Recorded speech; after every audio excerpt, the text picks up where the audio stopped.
Good morning प्यारे बच्चों, मैं हूं आपकी एजुकेटर पूर्णिमातर सिंह और हम आपकी वर्कशीट नंबर 25 करेंगे जिसका सब्जेक्ट है सामाजिक विज्ञान। सामाजिक विज्ञान में हम अर्थशास्त्र पढ़ रहे हैं। हम पालमपुर गांव के बारे में पिछली 2 वर्कशीट्स में पढ़ चुके हैं।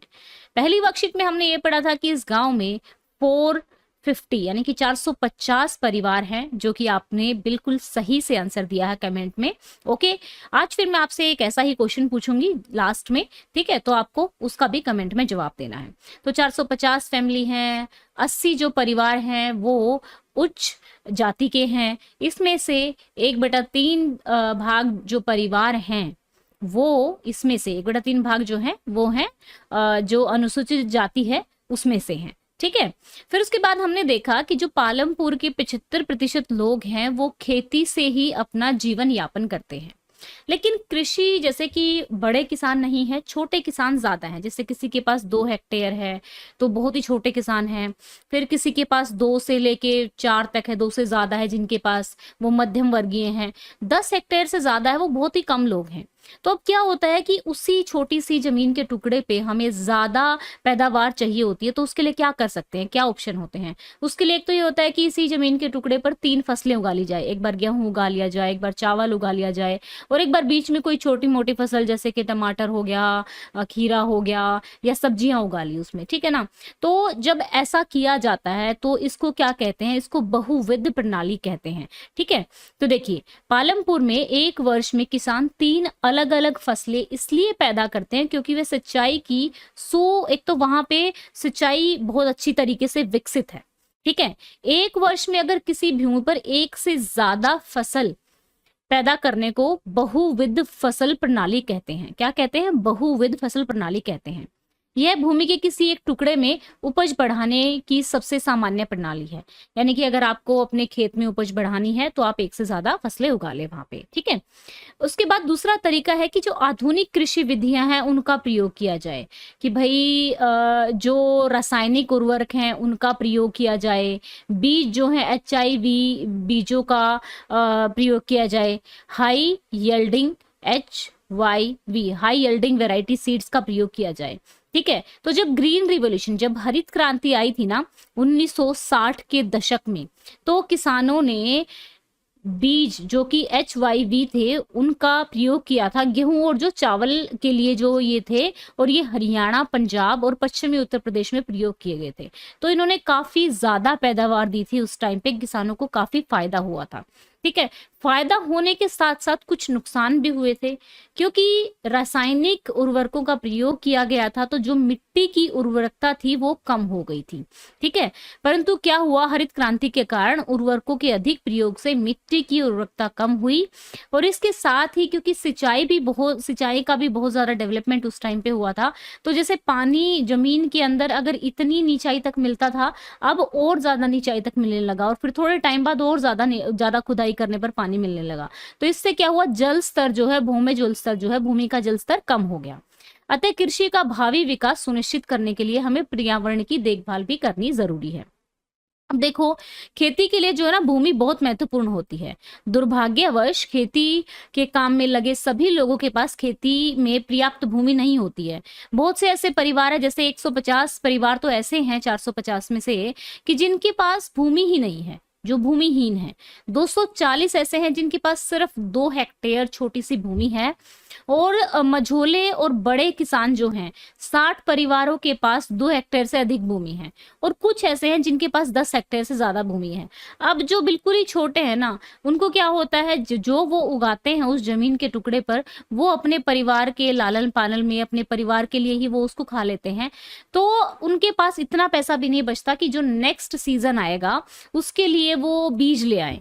तो उसके लिए उन्हें क्या करना पड़ता है, उसके लिए वो जो गांव के बड़े किसान होते हैं या साहूकार होते हैं उनसे पैसे मांगने चले जाते हैं, और जब उनसे पैसे मांगते हैं अगली बार फिर से वही होता है, उनके पास बचता ही नहीं है। तो इसी तरीके से कई बार ऐसी स्थिति भी आ जाती है कि किसान को अपना कर्ज उतारने के लिए, क्योंकि इसमें ब्याज दर बहुत अधिक होती है, तो किसान को कई बार अपना जो कर्ज है ना उसको उतारने के लिए कई बार तो वो इतना ज्यादा प्रेशराइज होता है कि सुसाइड भी कर लेते हैं, ठीक है।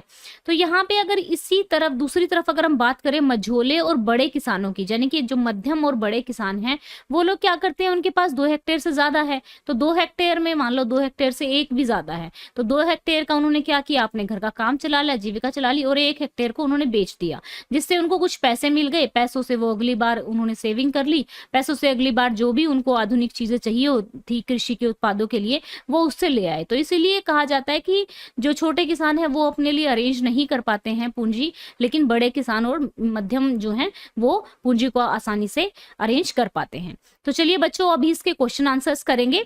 ओके, तो चलिए स्टार्ट करते हैं इसके क्वेश्चन आंसर्स को। तो पहला क्वेश्चन है, बहुविध फसल प्रणाली से आप क्या समझते हैं? एक वर्ष के दौरान या किसी वर्ष के दौरान भूमि के एक टुकड़े पर एक से अधिक फसल उगाना बहुविध फसल कहा जाता है। क्या कहा जाता है? बहुविध फसल। यहां पे विध लिख लेना, बहुविध फसल कहा जाता है। ठीक है, हरित क्रांति के क्या दुष्परिणाम देखने को मिले? ठीक है, परिणाम तो हमने ये देखा कि ज्यादा पैदावार हुई, ठीक है, किसानों को फायदा हुआ। अब दुष्परिणाम में क्या हुआ? हरित रासायनिक उर्वरकों के बढ़ते उपयोग के कारण मिट्टी की जो उर्वरता थी उसको नुकसान पहुंचा। ठीक है, नलकूपों की सिंचाई के लिए भूजल के निरंतर उपयोग से जल स्तर में गिरावट आई। अब तीसरा क्वेश्चन है, एक ही भूमि पर उत्पादन बढ़ाने के लिए अलग अलग तरीके कौन से हैं, समझाने के लिए एक उदाहरण का प्रयोग करें। तो एक तरीका तो है जैसे आधुनिक तरीकों का उपयोग करना, दूसरा है बहुविध प्रणाली का अपनाना। अब इन्होंने ये भी क्वेश्चन पूछा है, ये वाला, ये समझाने के लिए एक उदाहरण का प्रयोग करें।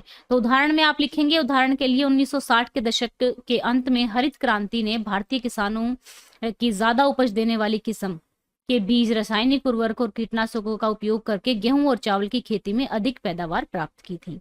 अभी चलते हैं फोर्थ क्वेश्चन पे। छोटे किसानों से मिझोले और बड़े किसानों को कृषि के लिए आसानी से पूंजी प्राप्त कर लेते हैं, और कैसे कर लेते हैं? छोटे किसान के विपरीत मध्यम और बड़े किसानों की खेती से अपनी बचत होती है। छोटे किसानों का कुल उत्पादन कम होता है, उसमें से उनको अपने परिवार का गुजारा भी करना होता है। बड़े और मध्यम किसान बची हुई फसल को बेचकर वे अपनी बचत से खेती के लिए पूंजी की व्यवस्था कर लेते हैं। ठीक है, अब ये हो गए आपके 4 वर्कशीट के क्वेश्चन।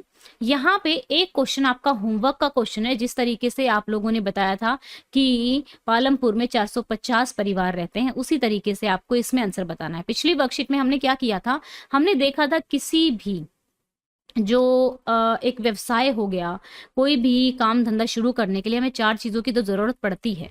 ठीक है, जैसे कि हमें जमीन की जरूरत पड़ेगी, उसके बाद हमें भूमि की जरूरत हो गई, श्रम की यानी कि जो लेबर वगैरह वहां पे काम करेगा। ठीक है, उसके बाद हमें पूंजी की जरूरत पड़ेगी, और उद्यम की यानी कि जो बंदा उस बिजनेस को सेटअप कर रहा है। ठीक है, तो यहाँ पे आपको बताना है किसी व्यवसाय को चलाने के लिए जुटाए गए वित्त को क्या कहते हैं। ठीक है, श्रम, उद्यम, भूमि या फिर पूंजी। तो इनमें से आपको आंसर बताना है, कमेंट करके मुझे बताएंगे। स्टूडेंट्स, यहाँ पर मैं आपको बहुत ही इंपॉर्टेंट इन्फॉर्मेशन बताने वाली हूँ। तो बच्चा देखो, आप लोगों के स्कूल रीओपन हो गए हैं, तो आपको कभी ऑफलाइन पढ़ना है, कभी ऑनलाइन पढ़ना है, तो बहुत सारे डाउट भी आपके दिमाग में आते होंगे। तो आपको बिल्कुल भी फिक्र करने की ज़रूरत नहीं है। अनअकैडमी पे आप अब बिल्कुल फ्री में पूछ सकते हैं अपने डाउट्स को, और डाउट्स का with in a second video solution आपको मिलेगा। और साथ में अगर आप 5 डाउट पूछते हैं, सिर्फ 5 अगर आप डाउट पूछ लेते हैं, तो आपको 7 दिन के लिए अनअकैडमी का प्लस का सब्सक्रिप्शन बिल्कुल फ्री मिलेगा। तो ये 29 अगस्त से जो ये ऑफर है आपका, ये 29 अगस्त से 5 सितंबर तक वैलिड है। ओके बच्चा, तो आप डाउट पूछेंगे कैसे? पहली बात तो लिंक है डिस्क्रिप्शन में दिए हुए लिंक को क्लिक करो। अगर आप अनअकैडमी पहली बार यूज कर रहे हैं तो आपसे कोड मांगा जाएगा, वो है पूर्णिमा 10। पूर्णिमा और 10 में कोई स्पेस नहीं है। ठीक है, पूर्णिमा 10। ओके बच्चा, तो यहाँ पे देखो आपको ऐसी स्क्रीन मिलेगी जहां पे आप डाउट एंड सॉल्यूशन को क्लिक कर सकते हैं।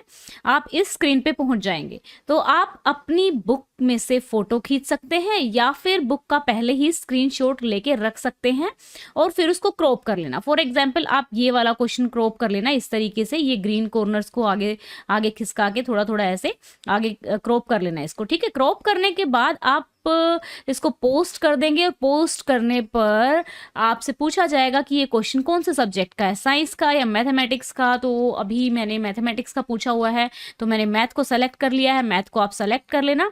ओके, उसके बाद आप यहाँ पे देखिए with in A second view solution. जैसे ही आप व्यू सॉल्यूशन पे क्लिक करेंगे तो यहाँ पर आपके educator, best of the educator आपको सॉल्यूशन करके दिखाएंगे।